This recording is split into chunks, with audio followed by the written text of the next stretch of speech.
Hi, I'm Kent. So if you've seen any of the videos on my channel, you've seen that I do a lot of slip casting.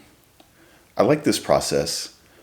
I don't need a lot of fine control when I'm actually making my pots, which is great. That's not one of my strengths. I can actually put the effort into making the mold, and then the slip casting process itself is relatively straightforward. One of the downsides, though, is I'm limited in the forms I can build. So if I'm throwing on a wheel, I could potentially make any form that I felt like. With slip casting, I am limited to the molds that I have on hand. When I very first started pottery, I didn't have any molds and I wasn't slip casting, I was actually just hand building everything. So I'm going to go back to that a little bit. I'm going to go ahead and slip cast a pot, but then I actually want to manipulate it after it's been cast and turn it into a different form. So let's try that out. Here's the mold I'm going to try this out with. This is my largest mold. I have some slip that I just freshly mixed up. And the beginning of this process is going to be exactly the same. I'm just going to pour the slip in, let it sit for a while, let the pot form against the plaster mold as it sucks the moisture out, pour out the excess slip, and then demold it. That's once I demold it, we'll start doing the new things.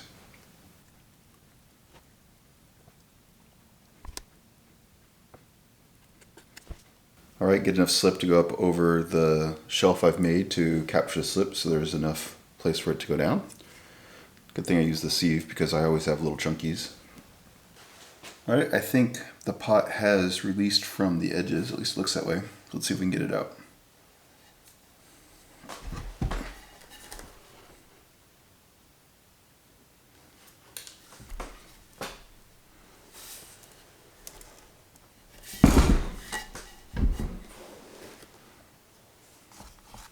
Perfect.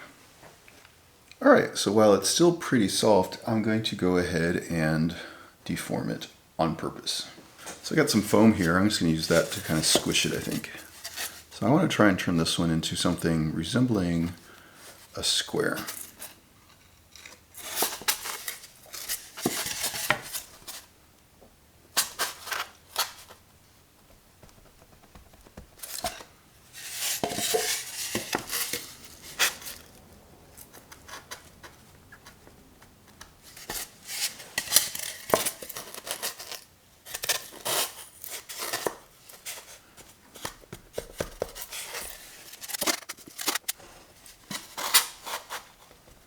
Wow, that's a rather significant transformation just from the top. The sides, it looks rather similar. I think I might try and pull it in a little bit more. That'll make the radius on the corners a little bit tighter, but also will be a little less curved on the bottom.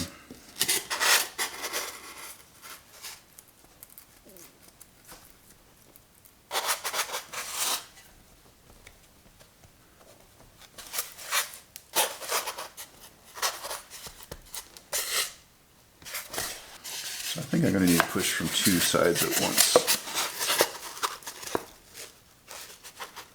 There we go.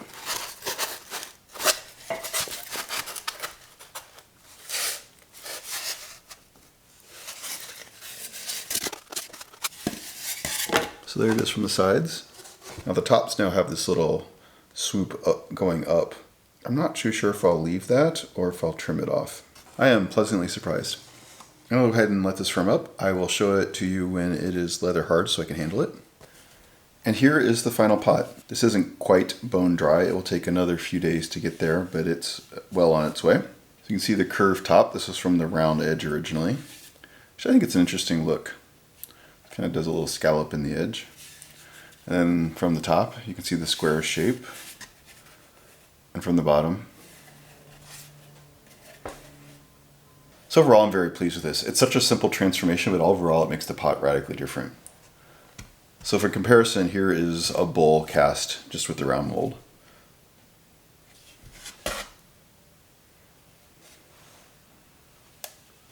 So I think I'm going to try this out some more. It was fun to make the square one. I obviously could make any arbitrary shape by just pulling in the walls. So that's a pretty straightforward way to get a new form out of an existing mold. If you have any other ideas of how I could modify my slip cast pots after I've already made them, I'd be happy to hear them. I'd like to try some more. I'll definitely be doing this in the future as well. And if you have any questions, please let me know. Thanks.